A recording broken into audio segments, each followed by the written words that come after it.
80mm의 비가 올 것으로 예보됐습니다. 서울 현재 기온 26도입니다. 이규봉이었습니다. 제1라디오 5시 뉴스를 마칩니다. KBS. 대한민국 중심 채널 KBS 1라디오.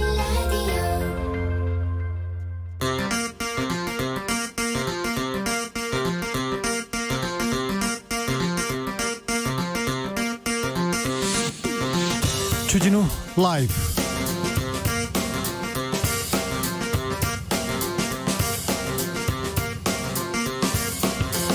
(2020년 7월 10일) 금요일입니다. 안녕하십니까, 주진우입니다. 정부가 부동산 대책을 내놨습니다. 다주택자들에게 세금을 많이 내게 하겠다. 그리고 생애 최초로 집을 사는 사람에겐 혜택을 주겠다. 법안이 나오자마자 언론에서는 역대급 세금 폭탄이다, 다주택자 다 죽인다, 숨통 조인다, 이렇게 보도를 쏟아내고 있는데요. 이 내용 주스에서 팩트체크 해봅니다. 사흘 전 트럼프 미 대통령이 북미 회담 가능성 언급했습니다.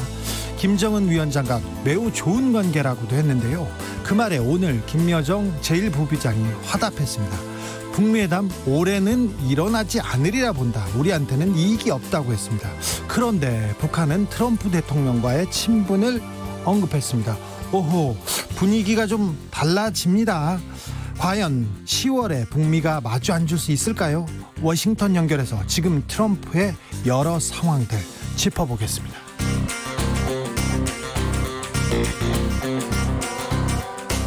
박원순 서울시장이 극단적인 선택으로 생을 마감했습니다. 어제 저희 방송에서 박원순 시장이 실종됐다는 속보를 전하고 7시간 만에 북한산 인근에서 숨진 채 발견됐습니다. 오늘 공개된 유서에서는 죄송하다, 감사드린다, 미안하다라고 적었습니다. 성추행 의혹 고소사건은 공소권 없음으로 종결될 것으로 보이는데요. 애도의 물결이 이어지는 가운데 피해자 보호에 대한 목소리도 나오고 있습니다. 여야 정치권 분위기 2부 영앤영에서 들여다보겠습니다. 나비처럼 날아 벌처럼 쏜다. 여기는 주진우 라이브입니다. 오늘도 자중자애 여러분과 함께 겸손하고 진정성 있게 하겠습니다. 밤새 전해진 갑작스러운 비보에 마음이 혼란스럽습니다. 고인의 명복을 빕니다. 마음이 힘들 때는 좀 주변을 둘러보고 서로 함께 보듬어주고 위로해줘야 됩니다. 주변을 한번 둘러보세요. 어떤 분이 힘겨워하지 않나, 억울함을 당하지 않나 좀 둘러봐 보고 서로 조금 토닥토닥 했으면 합니다. 나 여기 있어요. 여기서 듣고 있어요. 여러분의 목소리 서로에게 들려주십시오. 마음 들 곳 없으시면 주진우 라이브에서 얘기하십시오. 제가 다 들어드리겠습니다. 오늘은 서로한테 좀 기대고 위로해주는 시간 됐으면 좋겠습니다. 그런 문자, 그런 하고 싶은 말 있으면 일로 보내주십시오. 샵 9730, 짧은 문자 50원, 긴 문자는 100원입니다. 콩으로 보내시면 무료입니다. 그럼 시작하겠습니다. 주진우 라이브.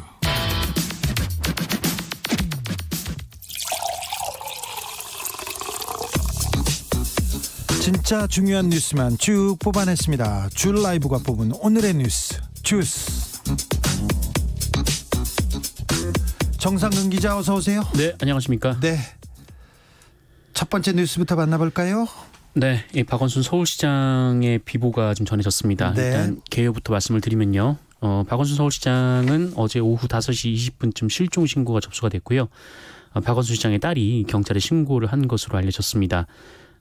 이 신고 4-5시간 전, 그러니까 오후 12시에서 1시경 이 박원순 시장이 이상한 말을 남겼는데 아무래도 낌새가 이상해서 연락을 해봤더니 연락이 두절된 상태였다라는 내용이 있었습니다. 그리고 이후 경찰에서 이 박원순 시장의 소재 파악에 총력을 기울였는데요. 이 박원순 시장의 휴대전화 기지국의 이 마지막 신호가 잡혔던 곳이 이 핀란드 대사관저 그리고 인근의 이제 와룡공원이었습니다. 북한산입니다. 네, 이 일대를 집중적으로 수색을 했고요. 수색 7시간 만이 오늘 0시 숙정문 인근에서 사망한 채 발견이 됐습니다. 경찰은 이 박원순 시장에게서 타살의 흔적을 발견하지 못했다라고 밝혔습니다. 그리고 공간에서 유서가 발견됐다라고 하고 이 서울시가 관련 내용을 공개를 했는데요. 모든 분들에게 죄송하다. 내 삶에서 함께 해주신 모든 분들에게 감사드린다. 오직 고통받게 주지 못한 가족에게 내내 미안하다. 화장해서 부모님 산소에 뿌려달라라는 내용이었습니다. 고인은 서울대병원에 안치가 됐고요. 이 빈소도 여기에 마련이 됐습니다. 이 박원순 시장 측에서는 모든 조화 그리고 조의금은 정중히 거절하겠다라고 밝혔고요.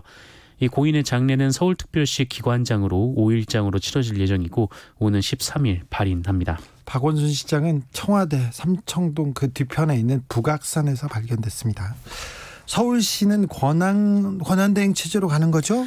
네, 이 박원순 시장의 사망에 따라서 이 보궐선거가 열리는 내년 4월까지 이 서울시는 이 서정엽 행정부시장에 의한 권한대행 체제로 운영됩니다.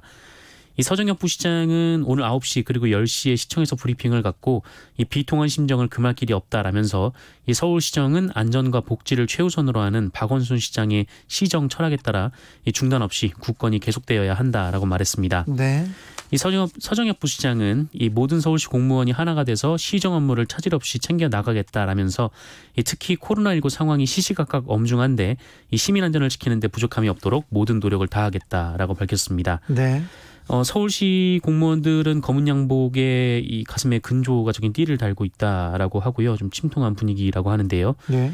시청 앞 광장에는 이 고 박원순 시장에 대한 분향소가 오늘 마련될 예정이고 이 시민들의 조문은 내일 오전 11시부터 가능합니다. 네. 박원순 시장에 대한 고소장이 성추행 관련된 고소장이 경찰에 접수됐습니다.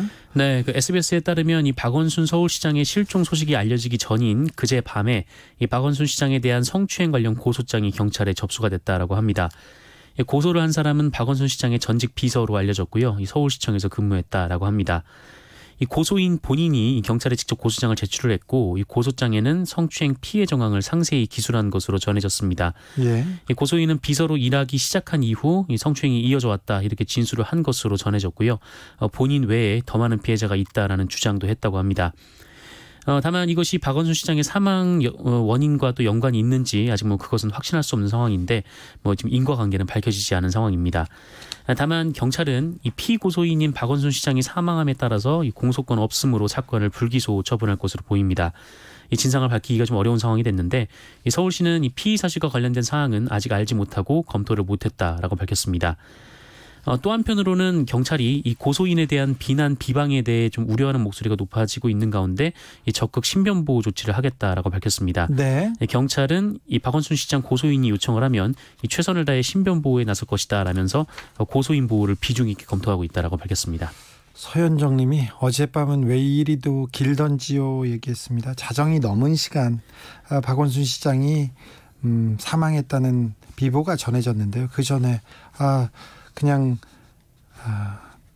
살아 돌아오시면 하는 그런 바람을 가진 사람들이 많았어요. 그런데 사망 소식이 들렸습니다. 9909님도 복잡 미묘한 박원순 시장 사망 소식이네요.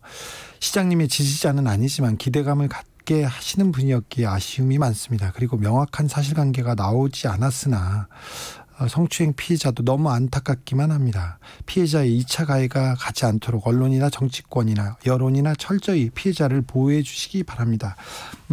어제 박 시장이 실종됐다는 내용이 보도된 이후에 사망까지는 시간이 조금 있었는데 그 전에 오보를 언론에서 수차례 쏟아냈어요. 네. 그러니까 발견됐다, 시신이 발견됐다, 어느 병원에 있다, 부검 중이다 이런 오보가 계속 나왔는데 이 월간조선 등등에서 나왔는데 네. 그 오보가 나온 시간이 퇴근 시간이었어요. 네, 퇴근 시간에 그러니까 가장 많은 분들이 궁금해하고 좀 이 소식을 검색을 하고 있을 때쯤에 나와서 왜 그랬는지 의도를 짐작할 수는 있으나 이럴 때일수록 언론이 좀 사실 보도, 좀 침착하게 진실을 보도해야 되는데 여기서도 장사를 하고 있는 건 아닌가 그런 비통함이 들었습니다. 네. 정부가 오늘 부동산 대책을 발표했습니다. 네, 문재인 정부 들어서 발표된 22번째 부동산 대책인데요. 22번째입니까? 네, 오늘 홍남기 경제부총리가 발표를 했습니다. 710 부동산 대책의 핵심은 다주택자에 대한 과세 부담을 높여서 이 투기 수요를 억제하는 겁니다. 네. 현재보다 현격하게 부담을 높이자라는 건데 특히 관심이 쏠렸던 이 종합 부동산세의 최고 세율은 6%까지 인상이 됩니다. 현행 세율이 3.2%. 네. 네, 최고 세율이 그런데요. 이 네. 2배 가량 높은 수치죠. 그리고 최대 4%까지 부과하기로 했던 그 12.16 대책보다 크게 높아졌습니다. 네. 그리고 2년 미만의 단기간의 주택을 사고 팔아서 양도 차익을 얻었거나 이 다주택자가 조정 대상 지역 내 주택을 팔아서 양도 차익을 얻었을 경우 이 양도세가 크게 늘어납니다. 얼마나 늘지요? 네, 그 1년 미만 주택의 양도세율은 그 얻었던 이익의 이 40%에서 70%로 올라가고요. 70%로요? 네네. 그 2년 미만은 이 기본세율의 60%가 적용이 됩니다. 네. 다만 매도 유도를 위해서 이 내년 종부세 부과일인 2021년 6월 1일까지 시행이 유예가 됩니다. 예. 이 다주택자와 법인의 취득세 부담도 늘리는데 이 개인의 경우 2주택은 8%, 3주택 이상은 12%, 법인은 모두 12%가 적용이 됩니다. 법인한테 그동안 혜택을 너무 줬는데 이 부분 고려했군요. 네, 그렇습니다. 공급 대책은 나왔습니까? 네, 공급 대책도 있을 것이다 이런 관측이 많았는데 공급 대책은 발표가 되지 않았습니다. 정부는 이 실수요자를 위한 주택 공급을 확대하기 위해서 경제부총리가 주재하고 관계부처 장관 및 지방자치단체가 참여하는 주택 공급 확대 범정부 TF를 구성하기로 했습니다. 네. 경주시청 트라이슬론 팀닥터 안모 씨가 체포됐네요. 네, 이 녹취록에서 최숙현 선수를 폭행한 것으로 지금 알려진 바로 그 사람이죠. 지금 운동 처방사 안모 씨 경찰에 붙잡혔습니다. 아니 팀닥터가 선수를 때리면 어떻게 합니까? 그리고 남성이 여성을 이렇게 때리면 안 되는데요. 네, 뭐 있을 수가 없는 일인데요. 경찰은 이 안모 씨 주거지에 대한 압수수색도 실시를 했는데 이 혐의는 폭행 및 불법 의료 행위이고요. 이 주거지에서 체포를 했습니다. 네. 경북경찰청은 최숙현 선수 가혹행위 전담 수사팀을 광역수사대 4개 팀으로 확대를 해서 이 경주시청 트라이애슬론 팀 전현직 선수들로부터 이 폭행 피해를 입었다라는 진술을 확보하고 있는 것으로 전해지고 있습니다. 경찰 측은 이 경찰과 검찰이 이번 사건에 대해서 신속하고 엄정하게 수사할 것이다라고 밝혔습니다. 네, 엄정하게 수사해야 됩니다. 운동선수 폭행 사건 이게 끊이지 않습니다. 체육계 폭행 이 부분 이번에는 뿌리 뽑을 수 있도록 엄정하게 수사해서 처벌해야 됩니다. 네, 그래야 됩니다. 마이크 폼페이오 미국 국무부 장관이 북미 고위급 회담 가능성 밝혔어요. 일단은 네. 북미 정상회담 열리는 거 아닌가 희망을 갖게 합니다. 네, 이 마이크 폼페이오 미국 국무장관이 현지 시간으로 9일 이 북한과의 대화를 이어갈 수 있다는데 희망적이다라면서 북미 고위 지도자들이 다시 만날 가능성이 있다라는 거론을 했습니다. 네. 이 트럼프 대통령이 최근에 이 미 대선 전에 3차 북미 정상회담에 대한 긍정적인 반응을 보인 상황에서 나온 발언이라 주목이 됐는데 네. 앞서서 이 스티븐 비건 부장관도 어제 서훈 신임 국가안보실장을 만나서 이 70여 분간 대화를 나누면서 이 북미 대화 재개의 중요성을 강조했다라고 합니다. 북한도 싫다고는 하는데 안 만나 이렇게 얘기를 하는데 조금 뉘앙스가 바뀌고 있는 것 같아요. 네, 싫다고는 하는데 뭔가 좀 여지는 보이는 그런 그죠? 입장이 나왔는데요. 네. 이 김여정 부부장이 오늘 담화문을 발표를 했습니다. 개인 생각임을 전제로 얘기를 하긴 했습니다만 개인 생각이라고요. 이것도 좀 특이한 반응입니다. 네, 근데 위치가 위치인 만큼 뭐 개인 생각이 개인 그렇죠. 생각일 수는 없는 그런 좀 상황이었는데요. 개인적인 개인적으로 누구를 만나는 건 아니잖아요. 네, 이 김여정 부부장은 올해 안에 이 북미 정상회담 성사 가능성이 회의적이다라고 얘기를 했습니다. 네. 뭐 올해는 일어나지 않을 것이며 이 미국 측에나 필요한 일이지 뭐 북한에는 뭐 아니다 뭐 이런 취지의 발언을 했습니다. 나는 지금 필요 없어요. 일단 튕겼습니다. 네, 그러면서 이 미국의 결정적인 입장 변화가 없는 한 이 북미 정상회담은 북한에 무익하다라고 얘기를 했는데 미국이 결정적인 입장 변화, 결정적인 말을 한마디 해줘. 그러면 우린 대화할 수 있다. 이렇게도 읽히네요. 네, 그렇게도 해석이 됩니다. 실제로 김여정 부부장은 이 북미 정상의 결심에 따라서 어떤 일이 일어날지 모른다라고 여지를 남겨뒀는데요. 모른다. 네, 이 김여정 부부장은 한편으로는 결코 비핵화를 하지 않겠다는 게 아니라 지금 하지 못하는 것이다라면서 이 비핵화를 실현하자면 미국 측의 많은 변화, 그러니까 불가역적인 중대 조치들이 취해져야 가능하다라고 강조를 했습니다. 그러면서 이 트럼프 대통령이 들으면 참 기분 좋을 만한 얘기를 하기도 했는데 뭐라고 했는데요? 네, 김정은 위원장이 이 트럼프 대통령에 대한 개인적 감정을 굳건하게 가지고 있다라면서 김정은 위원장이 트럼프 대통령의 재선 가도에 좋은 성과가 있기를 기원한다라고 전했습니다. 덕담을 막 던졌네요. 내가 지금은 안 만나. 좀 특별한 결정적인 얘기를 해줘야 만날 텐데 아무튼 그 사람 괜찮아. 재선됐으면 좋겠어. 네. 북한의 반응이 지금 약간 바뀐 게 보입니다. 미국도 그렇고요. 그렇습니다. 한반도의 평화의 바람을 몰고 올 북미 정상회담 기원해 봅니다. 박근혜 전 대통령의 재판이 있었습니다. 파기환송심입니다. 대법원에서 뇌물과 그 다른 국고손실죄, 국고손실 더 많이 했어. 그래가지고 더 중형을 내려 이렇게 고법으로 돌려보냈어요. 그런데 형량이 깎였습니다. 네, 사실상 마지막 재판이지 않을까 싶은데요. 그렇죠. 대법원 갔다 파기환송심 가면 마지막입니다. 네, 그렇습니다. 대법원에서 확정을 해야 되긴 하지만요. 오늘 이 서울고등법원 형사 6부가 이 박근혜 전 대통령에게 뇌물 혐의로 징역 15년 그리고 벌금 180억 원 그리고 이 직권남용 권리행사방해 혐의로 징역 5년을 선고를 했습니다. 예. 그리고 추징금 35억 원도 명령을 했습니다. 네.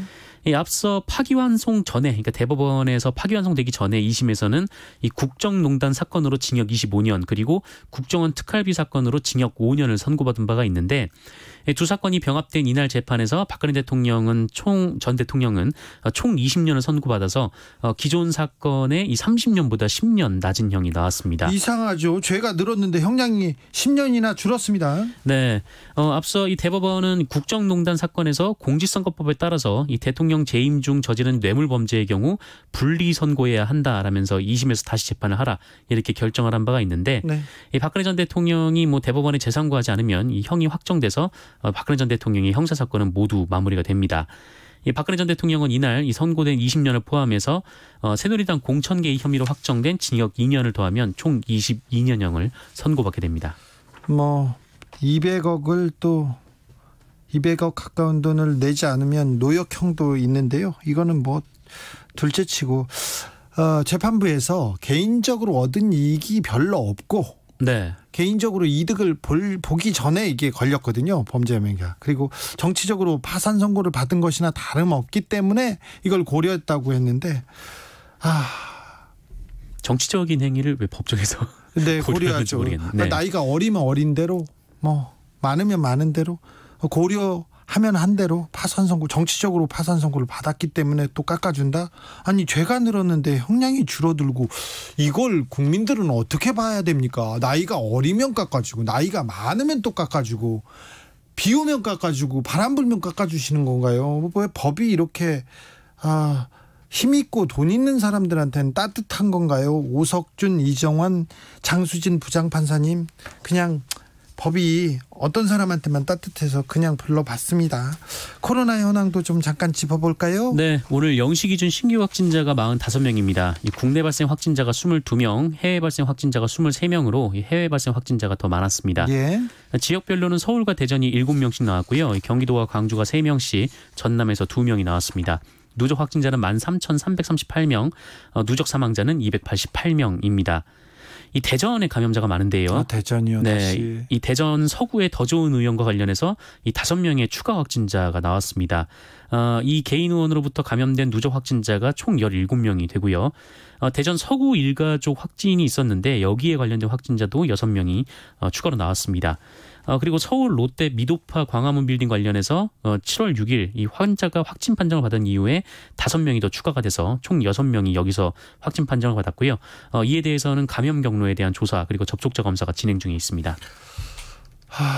지역 감염 이거 무섭게 번지고 있습니다. 그런데 서울시가 코인 노래방에 대한 영업 재개는 일단 허가했습니다.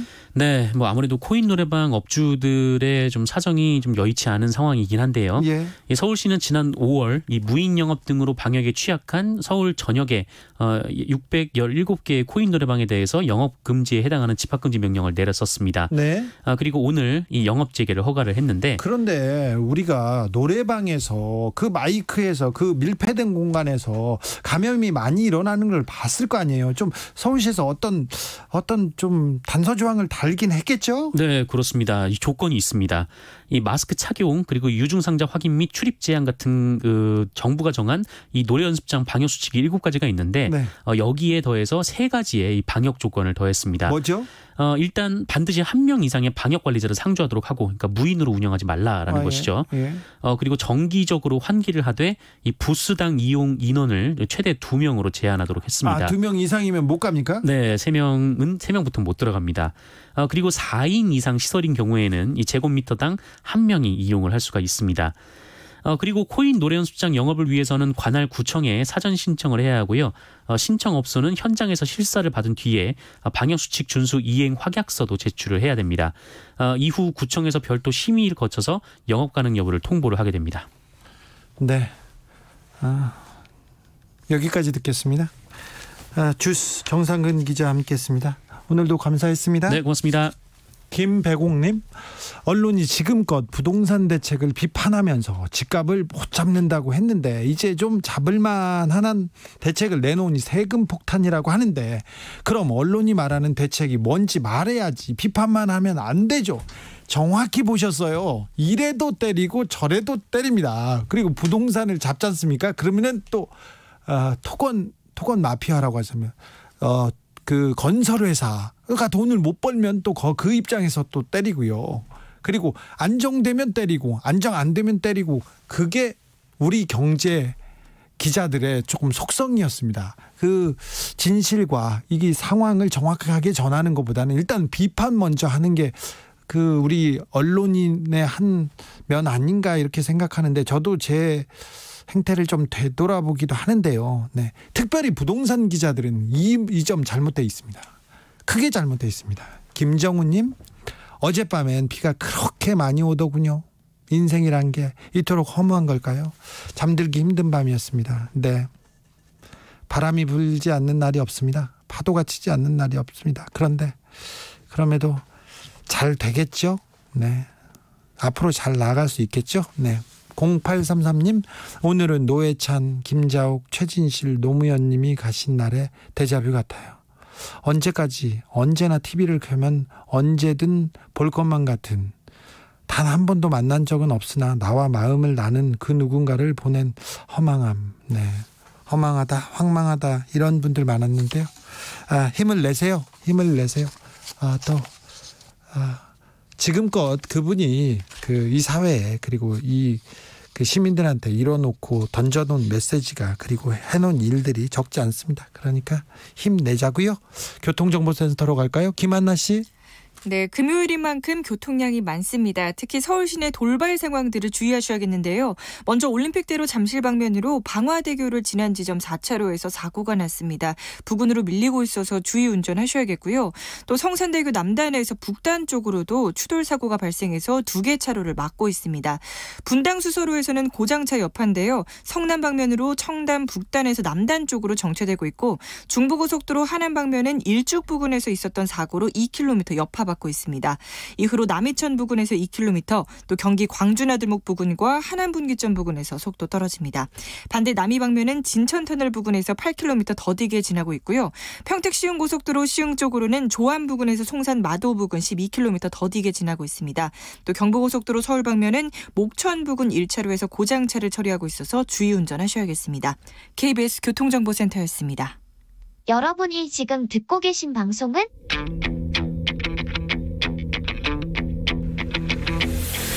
힌트, 주진우 기자가 라이브로 진행하는 KBS 1라디오 방송.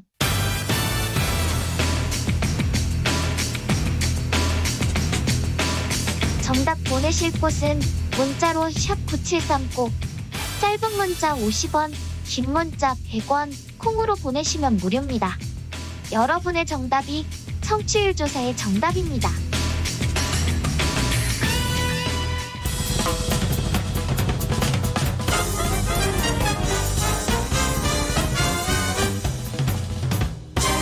훅 인터뷰. 모두를 위한, 모두를 향한, 모두의 궁금증 훅 인터뷰. 트럼프 미 대통령이 북한에 러브콜을 보내고 있습니다. 11월 대선 전에 한번 만나자는 건데요. 그런데 트럼프 대통령 상황이 심상치 않습니다. 코로나 상황이 심각해지면서 학교를 열어라, 그런데 학교에선 온라인 수업을 하겠다, 이렇게 얘기하고 있습니다. 그랬더니 최근에 가을 학기부터 유학생들이 대면 수업을 하지 않으면 미국을 떠나라는 발표를 했어요. 관련해서 미국 내 비판이 쏟아지고 있습니다. 우리 유학생들은 어떻게 되죠? 이 모든 상황들 트럼프는 어떻게 또 헤쳐나갈지 미국 워싱턴의 노정민 통신원 연결해서 들어보겠습니다. 통신원님 안녕하세요. 네, 안녕하십니까. 예, 미국 워싱턴입니다. 예. 코로나 상황부터 여쭤볼게요. 300만 명이 넘었습니다. 예. 확진자는 300만 명이 넘었고 사망자도 13만 명이 넘었는데 네. 지금 서부나 남부주 같은 경우에는 연일 코로나 확진자 수가 최고 기록을 경신하고 있거든요. 왜 그렇게 미국에서는 코로나를 못 잡을까요? 통제 불가능입니까?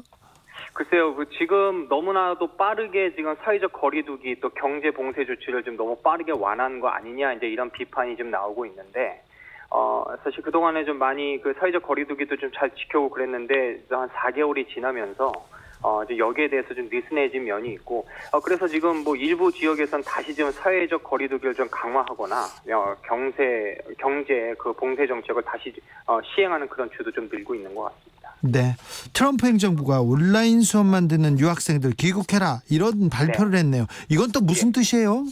예, 제가 지난 6일에 홈페이지에 올라온 글을 좀 제가 직접 좀 확인해 봤는데, 예? 대상자가 미국에서 정규 교육이나 어학연수를 받는 유학생 비자, 그러니까 F1 비자 소지자나 또 직업교육, 기술 연수생을 위한 M1 비자 소지자들을 대상으로 하고 있거든요. 네. 그러니까 이 비자를 가진 유학생들이 오는 가을 학기부터 학교에서 이제 대면 수업을 하지 않고 온라인 수업만 100% 한다면 더 이상 비자를 유지할 수 없기 때문에 미국을 떠나거나 아니면 이제 대면 수업을 하는 학교로 옮기라, 이제 이런 명령을 한 거거든요. 아니, 학교에서 온라인 수업을 하는 거잖아요. 그럼 그렇죠. 학생은 공부하고 싶은데 가고 싶은데 학교에서 그런 결정을 내렸는데 이 유학생들 어떻게 합니까? 그러니까요. 그래서 지금 유학생들이 너무나도 당황스럽고 황당한 조치다, 비현실적인 조치다, 이렇게 좀 불만의 목소리를 좀 높이고 있는 건데, 말씀하신 대로 학교 같은 경우에는 지금 코로나19 때문에 더 이상 현장 수업을 할 수 없기 때문에 지금 이런 조치를 좀 내린 건데, 아무래도 이제 이번 조치에 있어서는 한 두 가지 의도를 엿볼 수가 있다, 이런 분석이 좀 나오고 있거든요. 네. 그러니까 트럼프 대통령이 학교를 빨리 정상화해서 좀 경제 사회 정상화를 노려서 자기의 대선에 유리하도록 하기 위한 것이 아니냐, 이런 분석이 하나 있고. 그런 것 같은데 코로나가 이렇게 창궐하는데요. 네. 또 하나는 그동안 사실 트럼프 대통령이 이제 이민 정책에 대해서 좀 강경한 입장을 보여왔잖아요. 네. 특히 이제 학생들에게도 좀 그랬고요. 그래서 그동안에 취업 비자라든가 유학생들의 취업 연수 기회를 좀 많이 없애려는 시도가 있었기 때문에 그런 좀 강경한 이민 정책이 연장선상이 아니겠느냐, 이런 분석도 좀 있습니다. 강경한 이민 정책, 이게 대선 때 표에 좀 도움이 되나요? 아무래도 좀 계속 트럼프 대통령이 유지해왔던 기조가 이제 미국 사람 위주, 미국 사람들의 일자리 지키기, 이런 이제 기조를 계속 보여왔으니까, 아무래도 이제 외국인들의 취업 기회를 좀 제한하면 그 일자리가 이제 자국민들에게 많이 돌아갈 수 있다. 아마 이제 이런 접근 방식으로 대선에서도 좀 계속 그렇게 좀 공약을 하는 것 같습니다. 노통신원 계신 워싱턴 지역 옆에 대학이 많지 않습니까? 네. 메릴랜드도 있고 버지니아에도 있고요. 예. 제가 그쪽 맞습니다. 특강 가가지고 제가 좀 압니다. 네. 예. 그래서 그런데 이제 워싱턴 일원에도 근데 한인 유학생 많을 거예요. 그래서 현지 분위기는 어떤지 물어보고 싶습니다. 좀 많이 좀 어수선하죠. 근데 특히 이제 워싱턴 일원에도 이제 사회적 거리두기 조치가 좀 많이 완화되면서 이제 일부 대학은 온라인 수업이랑 대면 수업을 병행하는 그런 학교들이 좀 있거든요. 예. 그러니까 이런 학교에 다니는 학생들은 100% 온라인 수업이 아니기 때문에 이제 큰 문제는 없는데, 네. 그런데 이제 그 중에서도 지금 코로나19가 다시 확산하면서 이 학교가 다시 온라인으로 100% 가야 되냐, 현장 수업을 해야 되냐, 이제 고민하고 아직 결정을 못 내리고 있는 학교들이 좀 있습니다. 예. 그러니까 이런 학교에 다니는 학생들은 유학생들은 이제 문제가 될 수 있거든요. 특히 뭐 자녀들이 또 초중고등학교에 다니는 이제 유학생들 가족 같은 경우에는 이제 비자가 만료되거나 취소되면 모두가 다 미국을 떠나야 될 수도 있는데 갑자기 이렇게 조치가 내려지다 보니까 이제 유학생들이 많이 당혹스러워하는 그런 상황입니다. 큰 걱정이네요. 큰 걱정. 네. 유학생들은 그런데 미국 그 현지 대학들의 입장은 어떻습니까? 대학생들도 당연히 반대 목소리가 큰데 왜냐하면 이제 대학에서는 학생들을 유치해야 되지 않습니까? 예. 당장 가을 학기 개강에 좀 비상이 걸린 건데 특히 이제 유학생들이 차지하는 비중이 적지 않기 때문에 이 코로나19 때문에 온라인 수업 한다고 해서 학생들에게 떠나라는 건 비현실적인 조치다 이런 반발의 목소리가 크거든요. 네. 그러니까 하버드 대학이나 이제 MIT 공과대학 같은 경우는 연방 법원에 소송까지 제기했고요. 그래서 아무래도 이제 이곳의 분위기는 이제 트럼프 대통령 입장에서 빨리 대면 수업을 재개하는 것이 이제 자신의 재선에 도움이 되기 때문에 이를 압박하는 정책 의도가 있다 이렇게 보고 있고 지금 일단 여름방학 기간이거든요. 그러니까 이번 조치에 따라서 대학들이 어떤 결정을 내릴지 일단 좀 지켜봐야 될 것 같습니다. 트럼프 대통령이 초중고등학교 수업도 빨리 재개할 네. 것을 촉구했는데 네. 이거 걱정입니다. 특별히 어린이들 건강 많이 걱정됩니다.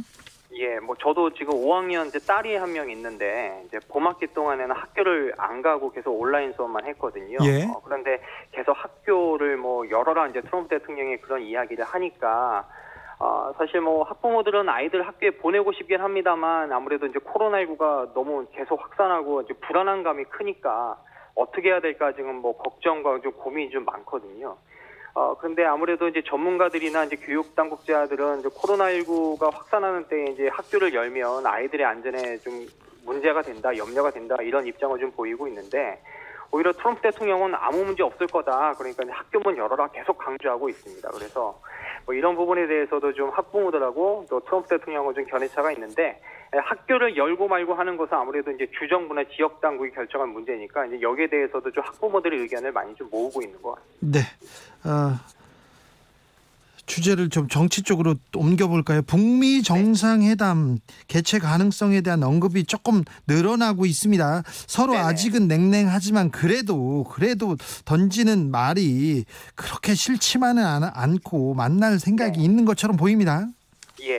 예전에는 계속 그 북미 정상회담 개최 가능성 5월 대선 이전에 개최 가능성 낮게 보는 기류가 좀 지배적이었는데 거의 없다고 그랬잖아요. 예. 그런데 사실 요즘에 그 6월 말부터 이제 7월 들어서 이제 북미 협상, 북미 관계 교착 국면을 뚫는 돌파구가 아마 될 수 있을 것이다.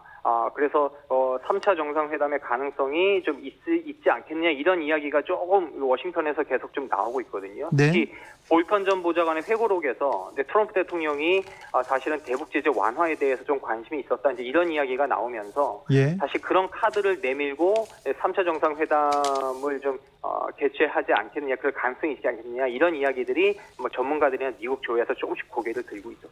네, 북한에서도 그 입장을 내놨는데 트럼프 대통령의 재선 가도에 좋은 성과가 있기를 기원한다 그러면서 개인적으로 갖는 감정은 국권이 좋다 뭐 이런 식으로 얘기했습니다. 그런데 북미 정상의 결심에 따라 근데 뭔가 북한은 미국이 어떤 카드를 하나 내놓으면 좋은 카드를 내놓으면 만나고 싶다 이런 그 생각으로 읽어지는데 거기에 대해서 미국은 어떻게 생각하나요?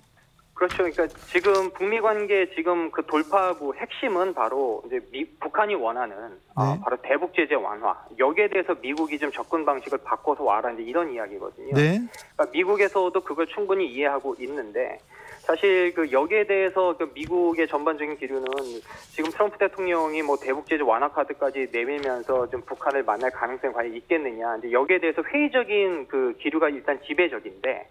그래도 말씀하신 대로 한 가지 우리가 간과하지 말아야 될 것은 이제 트럼프 대통령이 결단하면 가능하다라는 거죠. 그러니까 트럼프 대통령이 그동안 뭐 일반적인 상식이나 기류를 무시하고 본인의 필요에 따라서 현안을 던지고 흐름을 바꾼 인물이기 때문에 자신의 재선에 도움이 된다고 판단하면 모든 사람이 반대하는 대북 제재 완화 카드도 충분히 제시할 수 있는 사람이다.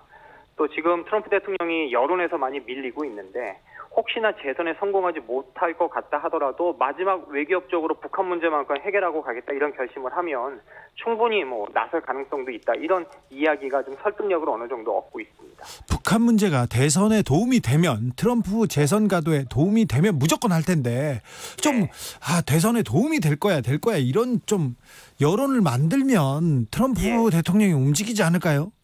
예, 근데 저도 뭐 여러 사람들의 이야기를 좀 들어봤는데, 근데 대체적으로 사실 이 북한 문제가 미국 대선에 과연 그렇게 관심을 불러일으킬 만한 안건이냐 사안이냐, 뭐 여기에 대해서는 좀 잠깐 좀 회의적인 견해가 많거든요. 왜냐하면 지금 미국 내에서도 코로나19나 인종차별 같은 심각한 국내 현안이 있는데 왜 이 시점에 굳이 많은 사람들이 찬성하지도 않는 대북 제재 카드까지 꺼내면서 북한과 그런 시간을 낭비하느냐 이런 비난에 직면할 수도 있고 또 정치적으로도 여기에 대해서 타격을 입을 수가 있고 그래서 아직까지는 북미 정상회담의 개최 가능성이 좀 희박하다 이런 분위기가 아직은 좀 많은데 그래도 다시 한번 말씀드리면 역시 예측하기 어려운 트럼프 대통령의 결단과 성향만이 그 해답을 알 수 있지 않겠느냐. 이게 워싱턴의 기류인 것 같습니다. 네, 그 예측 불가능한 트럼프의 결단만 보고 있어야 되는 우리의 운명도 좀 답답합니다. 예, 그 점이 좀 답답합니다. 네, 예. 존 볼턴 회고록에 이어서 트럼프 대통령 조카의 회고록이나 아니요 책이 나옵니다. 네, 그 다음 주에 출간될 예정이라고 하는데 그 책 제목이 이미 충분히 갖고 있는데 결코 만족하지 못하는 그러면서 이제 소제목이 우리 가문이 어떻게 이토록 세상에서 위험한 사람을 만들었나 뭐 이런 제목의 책이 나온다고 하는데 네, 이명박 대통령 집안 아니죠. 네. 예, 그래서 이제 트럼프 대통령 가족의 이야기를 담은 책이라고 하는데 이제 트럼프 대통령이 어떻게 성장했고 어떤 가치관을 갖게 됐는지를 폭로하는 책이라고 그래요. 벌써 좀 흥미로운 부분이 몇 부분이 나오기도 했어요. 예, 맞습니다. 뭐 예를 들면 뭐 어렸을 때부터 남을 속이고 조롱하길 좋아했다는 내용부터 시작해서 심지어 대학 입학 시험 때는 돈을 주고 대리 시험을 치르게 해서 합격했다 뭐 이런 이야기까지 나오고. 그러니까 워낙 관심이 뜨겁다 보니까 이제 예정일보다 2주나 빨리 출간된다고 하거든요. 네. 벌써 그 볼턴 전 보좌관의 회고록을 제치고 지금 판매 1위, 예약 1위에 지금 올랐다 이런 소식도 좀 전해지고 있습니다. 트럼프 대통령 부인이 멜라냐 여사에 관한 책도 또 나온다면서요? 그러니까 지금 대선을 지금 임박해서 그런지 이런 책들이 좀 많이 나오고 있는데 많이 나오네요. 그러니까 멜라니아 여사를 15년 동안 가까이에서 지켜봐왔던 전직 보좌관 출신 여성인데 멜라니아 여사의 뒷이야기를 담은 책을 오는 9월에 출간하겠다 이렇게 좀 밝혔는데 좋은 쪽보다 나쁜 쪽이겠죠? 아무래도 그런 것 같습니다. 왜냐하면 이 여성이 2018년에 해임되면서 이제 두 사람의 우정이 끝났는데 이제 여기에 대한 섭섭함과 좀 배신의 감정이 많이 남아 있는 것 같아요. 그러다 보니까 이런 이제 폭로의 책이 좀 출간이 되는데, 그러니까 트럼프 대통령으로서는 지금 악재가 많은데 계속 이런 폭로의 책들이 출간되면서 점점 더 궁지에 몰리는 그런 국면이 있는 거 아니냐 이런 분석들을. 궁지에 몰려서 북한과의 대화에 나섰으면 좋겠다는 생각도 해봅니다. 그런 바람을 한번 가져봅니다. 여기까지 듣겠습니다. 미국 워싱턴의 노정민 통신원이었습니다. 감사합니다. 예, 고맙습니다.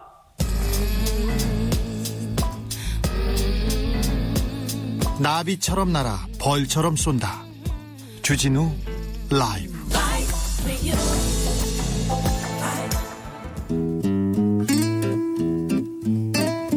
현실의 불이 꺼지고 영화의 막이 오릅니다. 영화보다 더 영화 같은 현실. 오늘의 시사는 어떤 장면일까요? 라이너의 시사회 시작합니다. 영화로 들여다보는 요즘 우리 사회, 영화 전문 유튜버 라이너, 어서 오세요. 네, 안녕하세요. 라이너입니다. 잘 지내셨어요? 네, 잘 지냈습니다. 어떤 영화 보셨어요, 일주일 동안? 일주일 동안 영화는 사실 이제 다음 주에 개봉할 작품인데. 감명 깊게 본 영화 있어요? 감명 깊게 본 영화요? 오랜만에 제리 맥과이어를 다시 봤는데.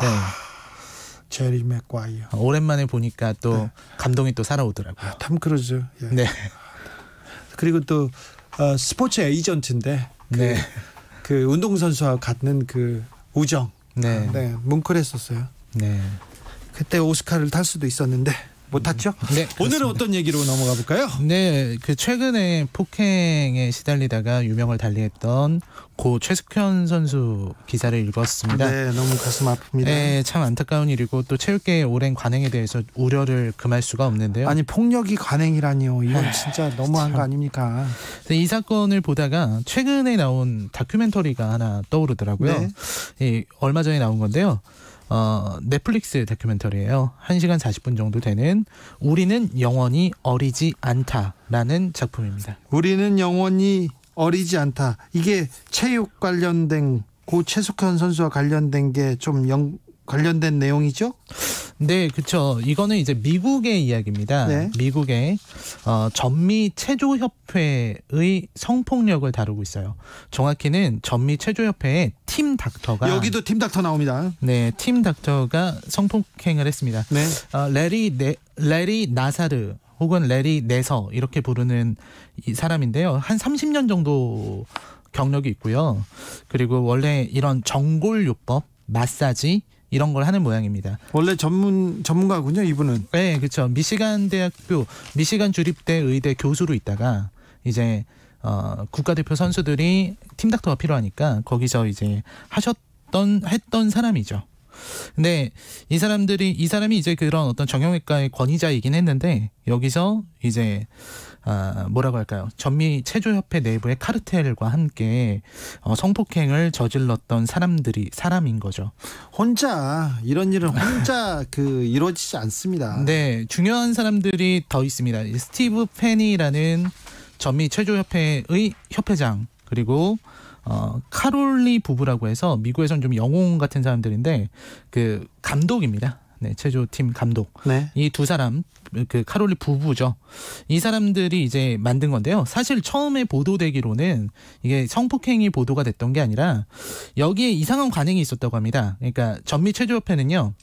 성추문이 신고가 들어와도 내부적으로 피해자 본인이나 피해자의 부모가 직접 서명하지 않으면 그냥 다 소문으로 처리하는 그런 정책이 있었다고 합니다. 이게 정책입니까? 네. 이걸 정책이라고 만들었습니까? 체조협회에서는? 네, 이게 말도 안 되는 정책이다를 고발하는 기사를 낸 거죠. 네. 근데 갑자기 연락이 옵니다.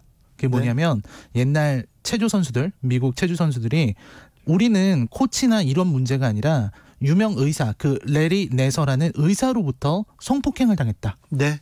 라는 보도가 들어온 거예요. 예? 그때 이 사람들이 충격을 받습니다. 네. 서로 알지도 못하고 말도 안 맞추고 또 활동한 시대도 다른 사람들이 따로 왔군요. 연락이 오니까 그러면 그동안 도대체 몇백 명이 당했을까?